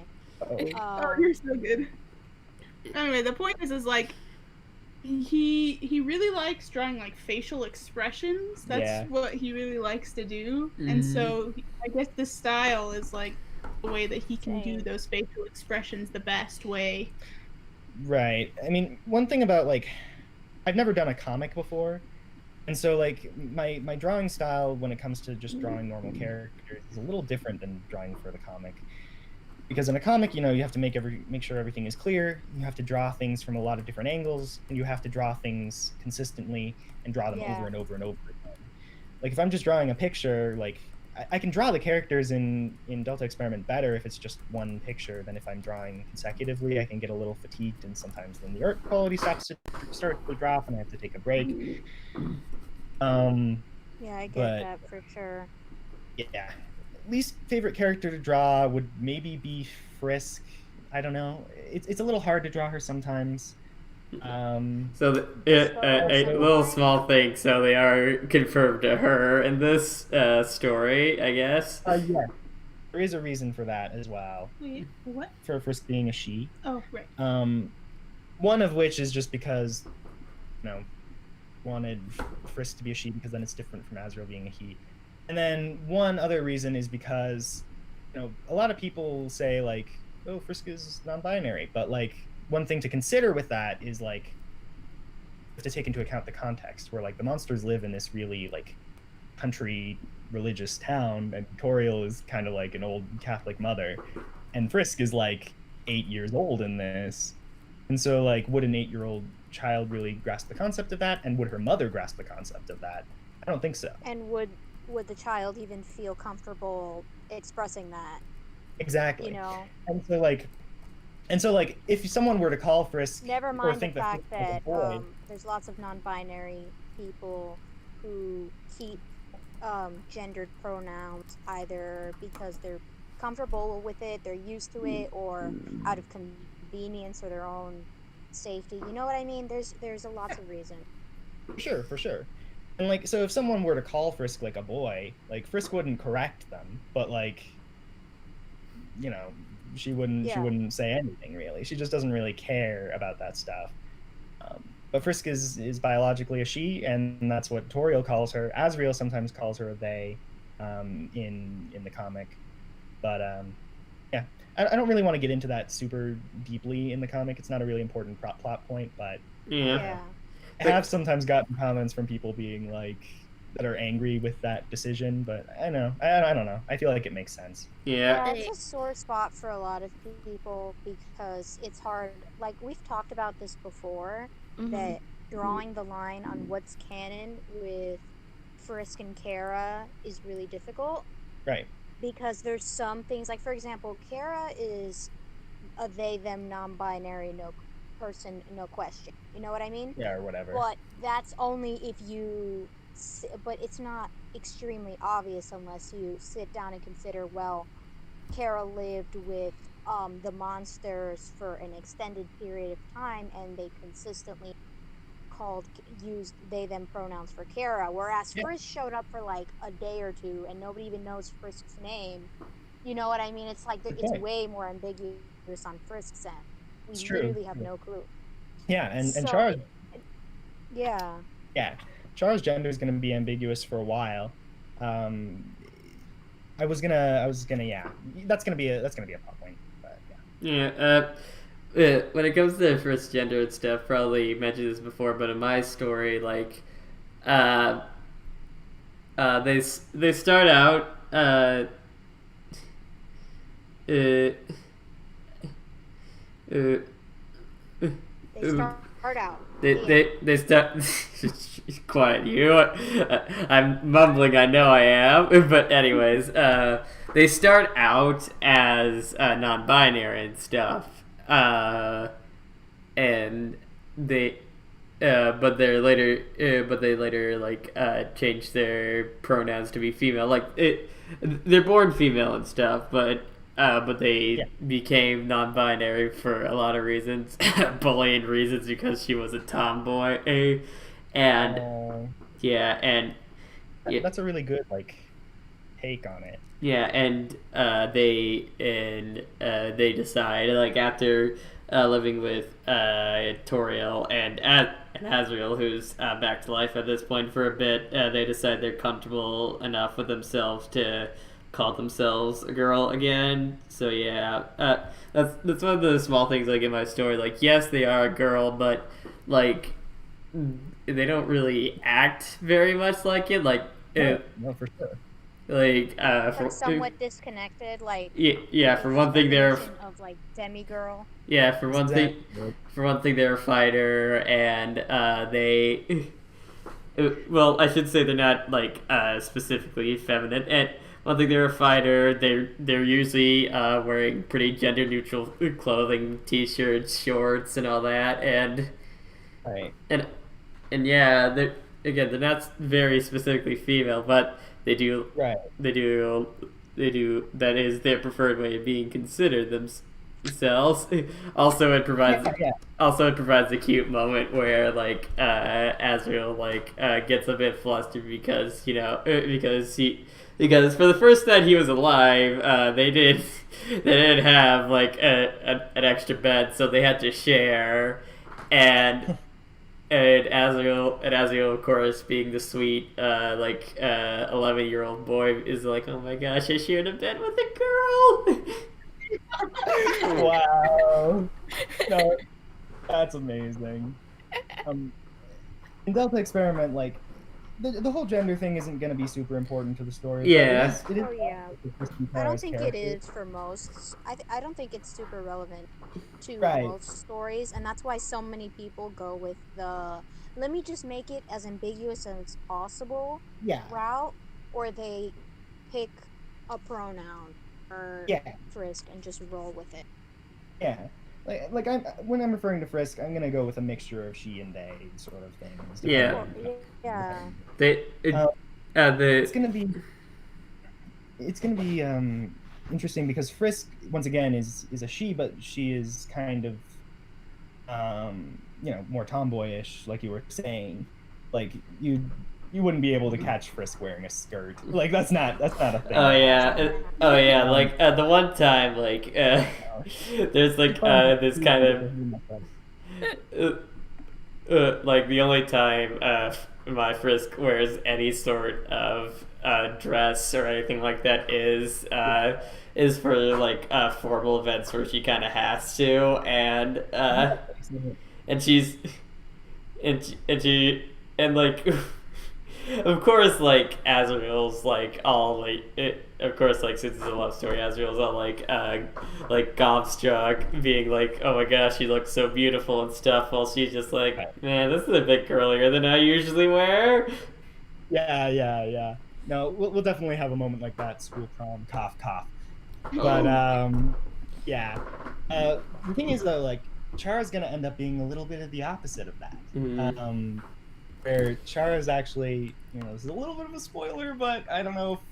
Well, it doesn't make that much of a difference. I know, but I kind of want to talk about it. Should I? Yeah, sure. Like, I'm saying it's not a big deal. Right. Oh, I see. Chara's gonna be a boy, a male, which is usually not a thing that people do in their interpretations. But I've seen a lot of it, but I've seen a lot of Frisk and Kara in general. So. Yeah, that's true. I haven't seen very many like male Charas, and certainly when they do, they try to make him more masculine. Like they try to like shorten his hair, or But in our interpretation, Chara is a boy who still has the rosy cheeks, who still wears blush. He likes makeup. He's kind of more feminine, and so you get to see the two sides of the coin with Frisk, who is born a girl but is very masculine, likes to climb up trees, likes to get her hair messy and play in the mud or whatever. And you have Chara, who is, born male but is very feminine and drawn towards feminine things.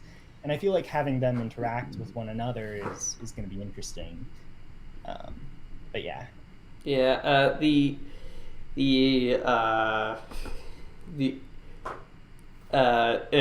I kind of Kara does show up eventually in my story at one point, and they're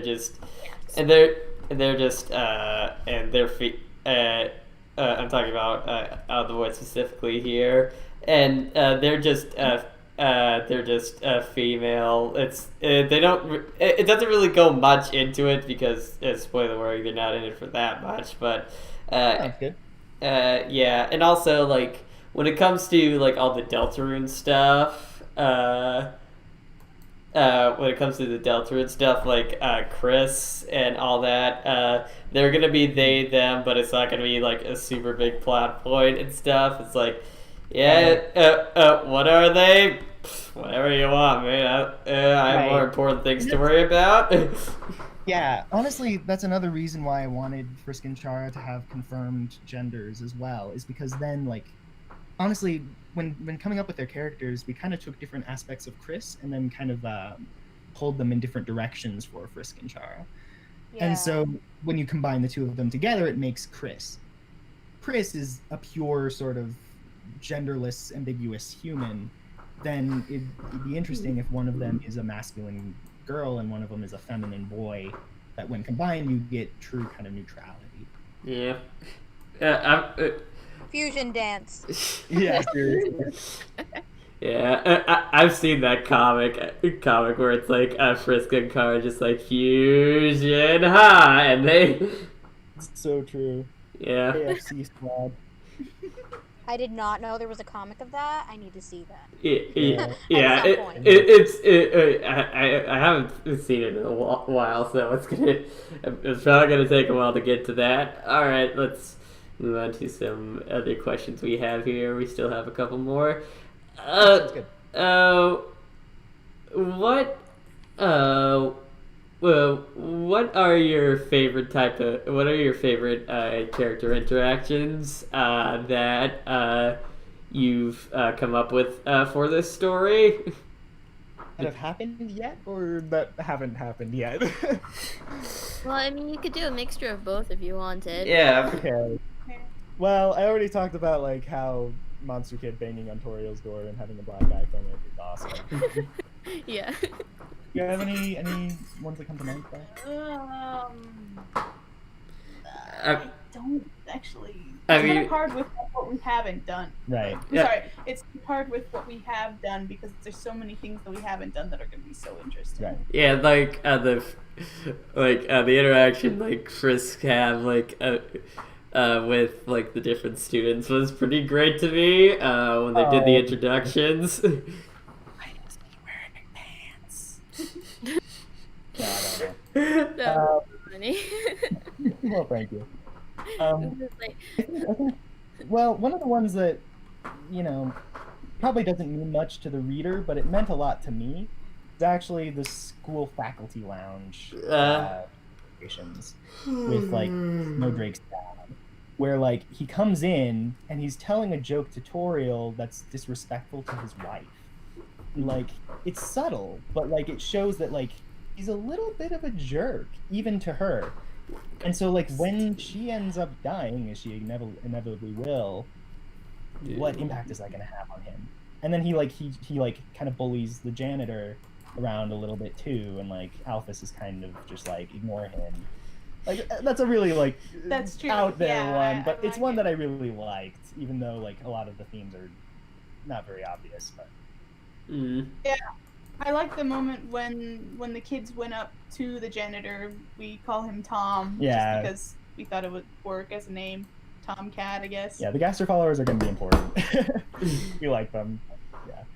And they're just asking him things, and he's just he tries to make a joke and he tries to rhyme, and they just stare at him blankly, and he's just like, okay, just go, and they're just like, okay, thanks. Yeah. Like I really like him as a character, and just every single interaction of him is gonna be great because he's kind of jumpy. Yeah.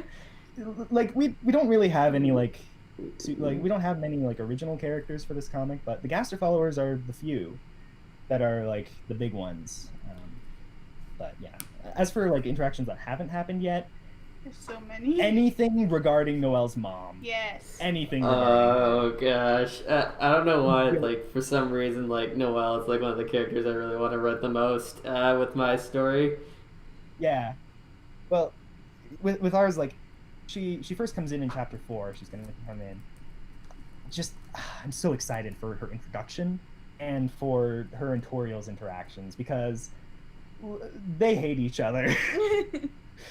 And it's going to be interesting to see Toriel have this kind of rivalry with her.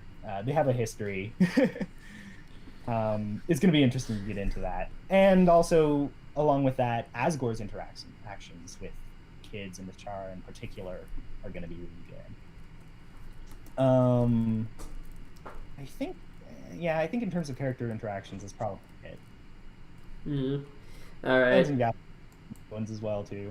Gaster Well, and Sands of Papyrus. Gaster and Chara too. Oh, that's true. There's going to be a lot of drama. We like drama. We have too much drama, I think, in things sometimes. But we also have a lot of levity. Yeah. We have a lot of too much stuff. All right. Yeah. All right. What else? What other stuff can I? Did I get through all the questions? I'm not sure. Mm. The first Dusk Rose and chat. I had that ringtone selected too. Yeah, I'm sorry, but I have these timers where that's not like someone calling me. That's like I have these timers as a writer that like are supposed to be like timers that are like, hey, you should like get to writing and stuff if you're not doing anything. And a lot of the times I just Fun fact, you ignore are it. doing something right now. Yeah. It's like, be quiet, phone. You're not the boss of me. So true. Yeah. It's just, I feel bad because like I can't mention a single time where that alarm's gone off and I've instantly got to work after that. Right. Well, Devin Daniels asked, what about Officer Undyne? oh yeah. Ooh. So that is, unfortunately, Alphys and Undyne are some of the characters that we are still figuring out how to incorporate more into the story. The ones that we have kind of the least plans for, funnily enough. We do have some plans for them still. Alphys is going to be huge with the Mettaton arc. Undyne is going to be introduced in a few chapters. She mainly serves the role as the police officer, and so the kids would come to her whenever, whenever they need help. Something's fishy, you go call the fish Ah. officer. Something's fishy. Call the fishy. Hey, but 911. What's your fish emergency? Wow. Something strange in the neighborhood. We get a call. Officer Undyne. It's true. I just got back from the off fish. Oh, dear.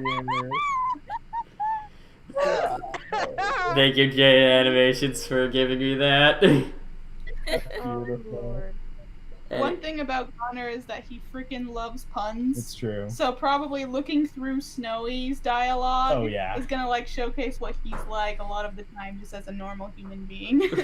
True. It's very true. I'm not the biggest. I'm not the biggest fan of puns myself, but Don't worry. Undertale will but- turn you into a pun nerd.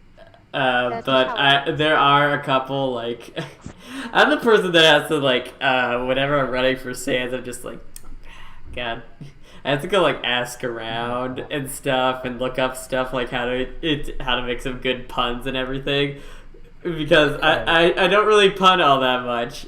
I mean, there is one pun that is actually pretty important to my story, but a bit Have saucy. you ever eaten a clock? It's very time consuming. Oh. Yeah, I know. No one wants that. No one wants. Everyone's heard that one. It's good though. Man, Elsa, you really need to be like the princess from Frozen and chill. Hey Ah. guys, have you heard about the old car whose wheels fell off? Looks like it was time to retire. Ugh. Why did the baby strawberry cry? Why? Why? His mother was stuck in a jam. Oh. That went angsty and dark really quick. What's guys? Did you hear about the person that invented the knock knock joke? You won the Nobel Nobel Prize. Yeah. Get off the stage, you kid-ack. Yeah.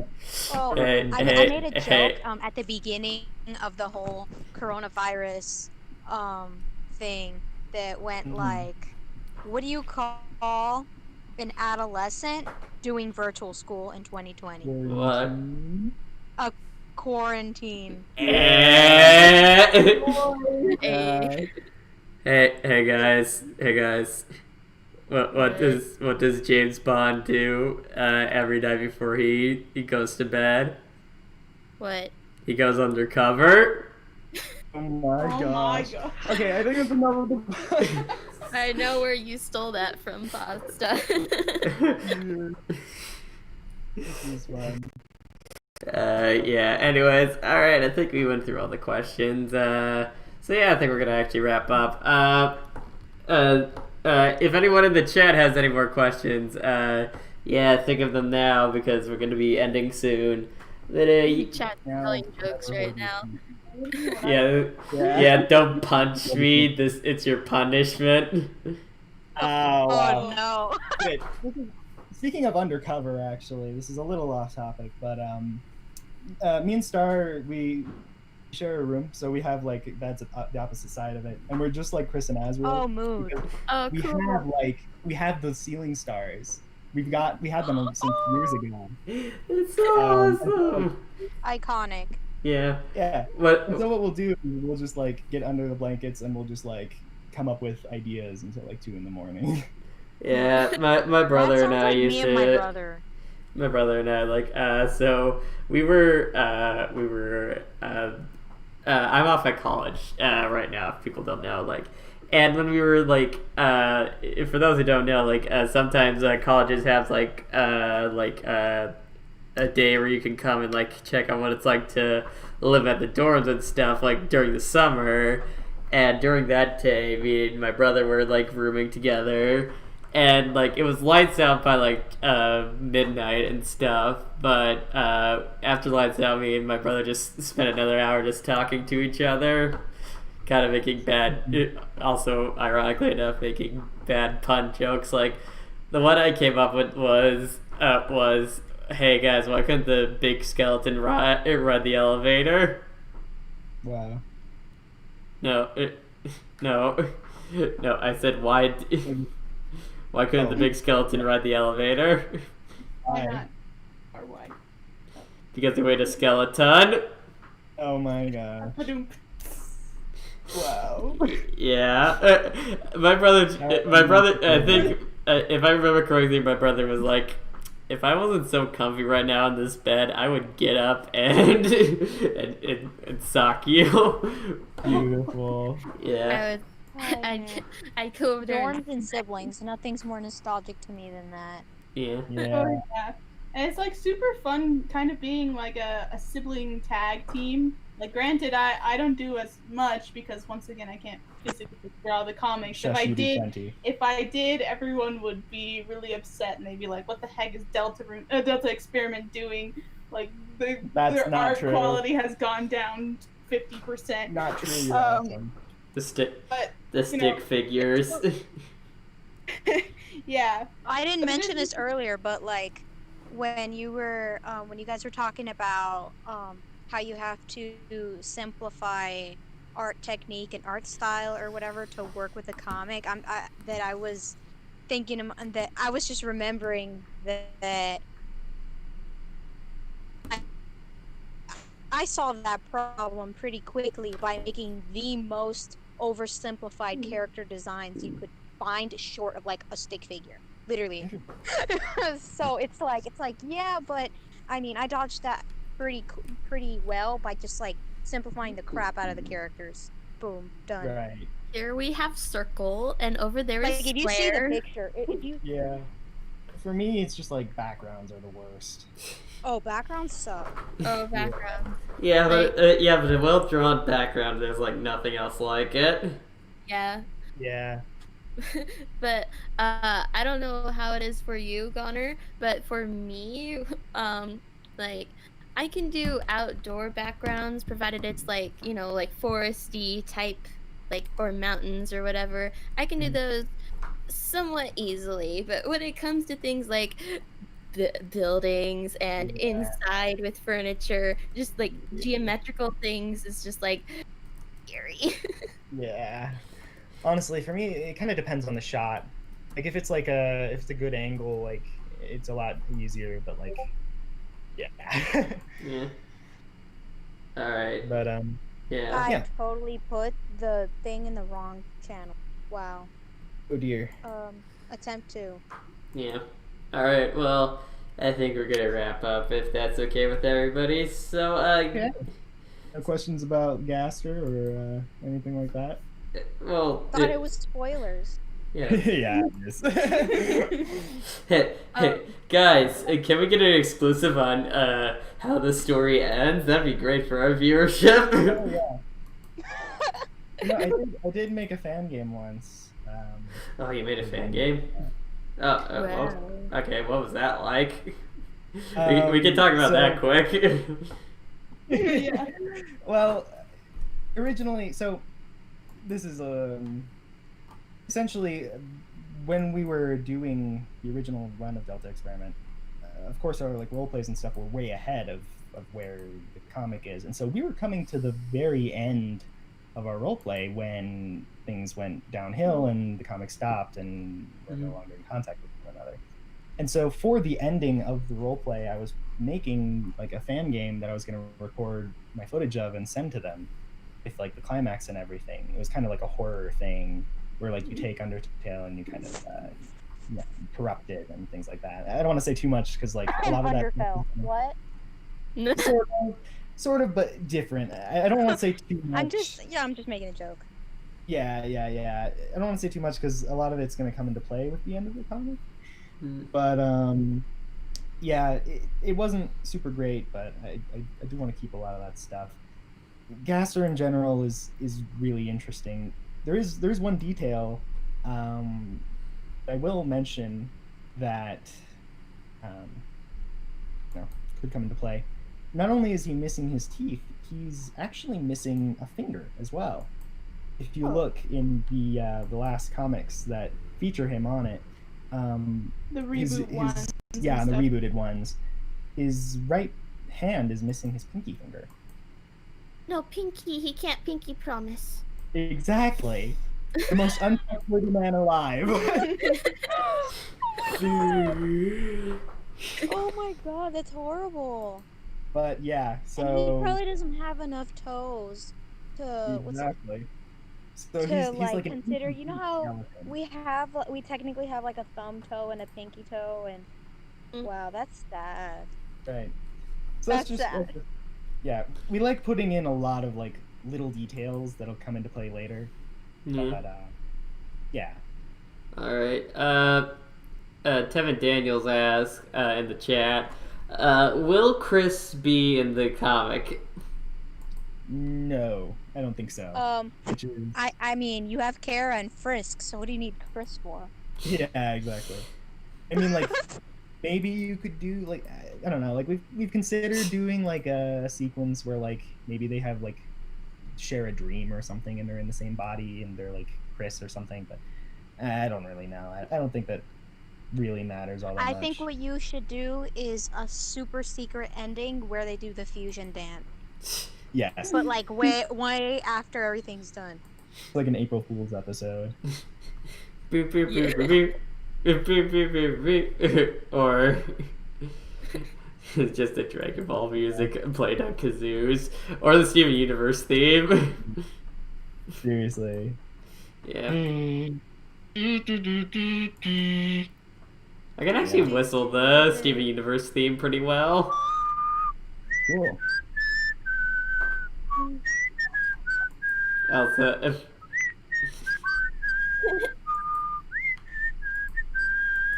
Wow.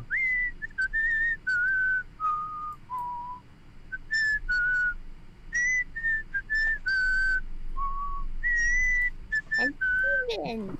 Yeah. Steven! That was good, Elsa. Probably better than what I could have done with my whistling. I mean, I've been able to whistle ever since I was 0 years old. Wow. I actually have a good story about that. That's impressive.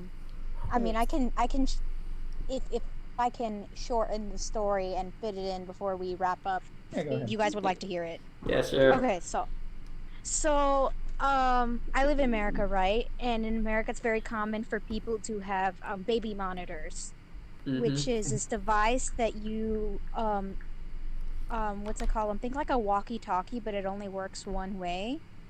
So you have a thing that collects sound, or that yeah, I guess it collects sound that's in the baby's room, and then the parent, like if they have to go to the kitchen or something, they have like this walkie-talkie looking thing that allows them to hear what's going on in the room, right? So that's basically what a baby monitor is. Well, my mom was in the kitchen, you know, doing her thing, doing mom things, and I was, you know, in my crib chilling, and my mom started hearing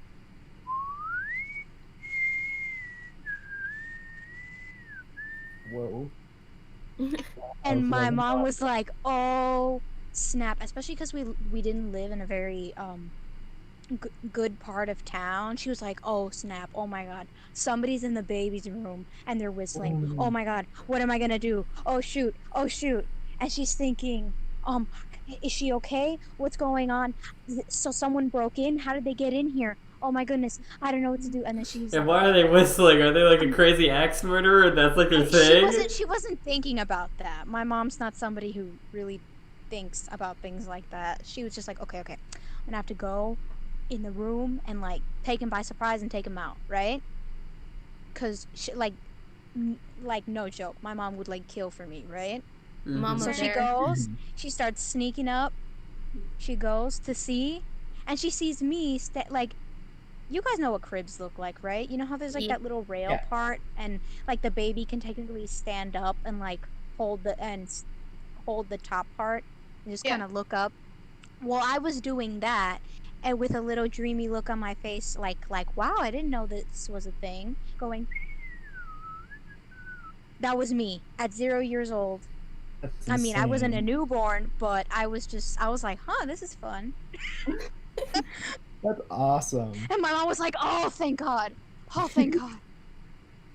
That would have been amazing. bad. But yes, so I've been able to whistle like longer than I've been able to walk. So with that being Amazing. said, my whistling skills are fairly average because I That's just haven't invested time into it because I mean it's as easy as walking. So why would I do that? Yeah, amazing. So yeah, but yeah, that's the story of baby Elsa learning to whistle. Nice. Beautiful. Mm. And with that, what's it called? We will part or whatever fancy words we're going to use. Farewell. Be part. Yes. We shall do the parting of our ways. Farewell, fair citizens. Yes. All right. um, Anyways, yeah, let's wrap things up. So yeah, it was great to have you guys on, both of you, the Goner and Star. You both it seemed to be wonderful, and also great to have, as always, Cupcake and Elsa on here on the next episode of the Determined Podcast. Not entirely sure what we're going to do. It's a surprise. If you don't know, it's a surprise. I mean, Everybody. it's a surprise because we want to surprise you guys. Yeah, it's a surprise and not as poorly planning. definitely not a surprise for us. We definitely know what's going to happen. Yeah, exactly. Definitely. But yeah, thank you all for watching. Again, it was really nice to have both of you on here. And Yeah. Here. So yeah, make sure you guys check out their stuff. Go check out Delta Experiment on their Tumblr. So Do it. yeah, make this comic more For popular. the puppy boy. Yes. Oh, I forgot to follow. I need to do that. Oh. So yeah, thank you all for watching. Have yourself a great night. Take care, and remember, stay determined. Stay determined. Stay determined. Stay determined.